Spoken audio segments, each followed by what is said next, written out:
Hi friends, welcome to my recipe corner. അപ്പൊ ഇന്ന് ചോറിന് പറ്റിയ ഒരു കിടിലൻ സൈഡ് ഡിഷാണ്. അപ്പൊ തീയൽ എന്നും മലയാളികൾക്ക് പ്രിയപ്പെട്ടതാണല്ലേ. അപ്പൊ ഇന്ന് തക്കാളി തീയലായാലോ. നല്ല കിടിലൻ രുചിയിൽ ഒരു കിടിലൻ തക്കാളി തീയൽ. അപ്പൊ സാധാരണ ചെയ്യുന്ന തീയലിന്റെ വളരെ എളുപ്പത്തിൽ ചെയ്തെടുക്കാൻ പറ്റും. അതുപോലെ തന്നെ അടിപൊളി ടേസ്റ്റുമാണ് കേട്ടോ. അപ്പൊ വീഡിയോ ഇഷ്ടപ്പെട്ടാൽ ലൈക്ക് ചെയ്യുക. പിന്നെ ഈ ചാനൽ ഇതുവരെ ആരെങ്കിലും സബ്സ്ക്രൈബ് ചെയ്തിട്ടില്ലെങ്കിൽ പ്ലീസ് ഒന്നങ്ങ് സബ്സ്ക്രൈബ് കൂടി ചെയ്തേക്കണേ. അപ്പോൾ തീയലിനായിട്ട് ആദ്യം ആവശ്യമായ തേങ്ങ ഒന്ന് വറുത്തെടുക്കാം. അതിനായിട്ട് ഒരു കടായിലേക്ക് ആദ്യം കുറച്ച് തേങ്ങ, ഇത് 1 കപ്പ് തേങ്ങ തിരുമിയതുണ്ട്. ഇനി ഇതിലേക്ക് 3 ചുവന്ന ഉള്ളി മുറിച്ചതുകൂടി ചേർത്ത് കൊടുക്കാം. ഇനി ഇതൊന്ന് വറുത്തെടുക്കണം.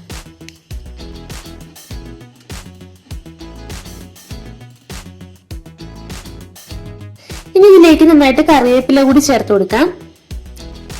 ഇനി ഇതുകൂടി ചേർത്ത് നന്നായിട്ടൊന്നങ്ങ് വറുത്തെടുക്കാം.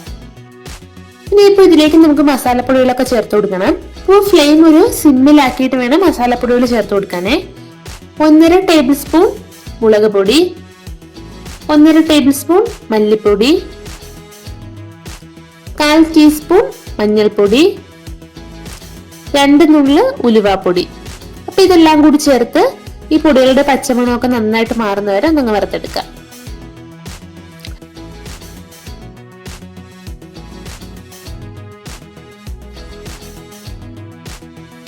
ഇനി അവസാനം ഇതിലേക്ക് ഇത്തിരി കായപ്പൊടി കൂടി ചേർത്ത് കൊടുക്കണേ. അപ്പൊ ഇത് ഇത്രയും മതി. ഇനി നന്നായിട്ട് തണുത്ത ശേഷം കുറച്ച് വെള്ളവും കൂടി ചേർത്ത് നല്ല പേസ്റ്റ് പോലെ അരച്ചെടുക്കാം. ഇനി നമുക്ക് ഈ സെയിം കടായിലേക്ക് തന്നെ കുറച്ച് വെളിച്ചെണ്ണ, അപ്പൊ വെളിച്ചെണ്ണ ചൂടായി വരുമ്പോ അതിലേക്ക് ഒരു മീഡിയം സൈസ് സവാള സ്ലൈസ് ചെയ്ത് ചേർത്ത് കൊടുക്കാം. ഇനി ഇത് ജസ്റ്റ് ഒന്നങ്ങ് വഴറ്റിയെടുക്കാം കേട്ടോ.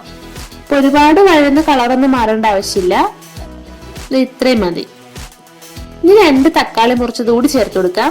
ഇനി ഇതിലേക്ക് കുറച്ച് കറിവേപ്പില. ഇനി ഈ തക്കാളി കൂടി നന്നായിട്ടൊന്ന് വഴറ്റിയെടുക്കാം. അപ്പൊ ഇതിപ്പോ നമ്മുടെ തക്കാളി നന്നായിട്ട് വഴന്നു വന്നിട്ടുണ്ട്.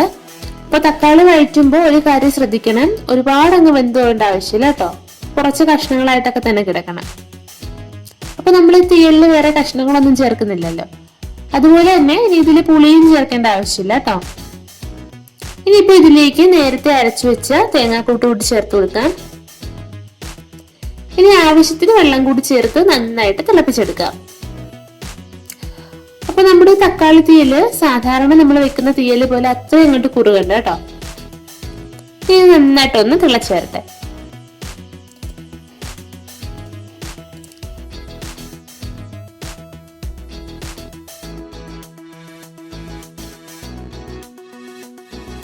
അപ്പൊ ഇത് ഇത്രയും മതി.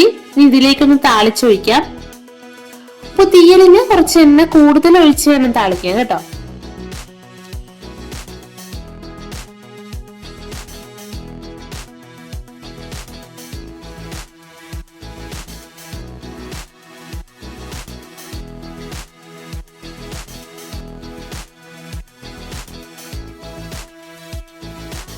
അപ്പൊ നമ്മുടെ ടേസ്റ്റിയായ തക്കാളിത്തീയിലൂടെ റെഡി ആയിട്ടുണ്ട്. അപ്പൊ എല്ലാരും ഉറപ്പായിട്ട് ട്രൈ ചെയ്ത് നോക്കാം. അപ്പൊ വേറെ ഒരു പച്ചക്കറികളും ഇല്ലാതെ തന്നെ പെട്ടെന്ന് ഉണ്ടാക്കി എടുക്കാൻ പറ്റിയ ഒരു ടേസ്റ്റിയായ തീയലാണിത്. അപ്പൊ വീഡിയോ ഇഷ്ടപ്പെട്ടാൽ എല്ലാവരും ലൈക്ക് ചെയ്യുക, മാക്സിമം ഷെയർ ചെയ്യുക. ഇതുവരെ ചാനൽ സബ്സ്ക്രൈബ് ചെയ്യാത്തവരുണ്ടെങ്കിൽ പ്ലീസ് ഒന്നങ്ങ് സബ്സ്ക്രൈബ് കൂടി ചെയ്തേക്കുക. അപ്പൊ ഇതുപോലെ ഒരു ഈസി ആൻഡ് ടേസ്റ്റി റെസിപ്പി ആയിട്ട് നെക്സ്റ്റ് എപ്പിസോഡ് കാണാം. Till then take care and by.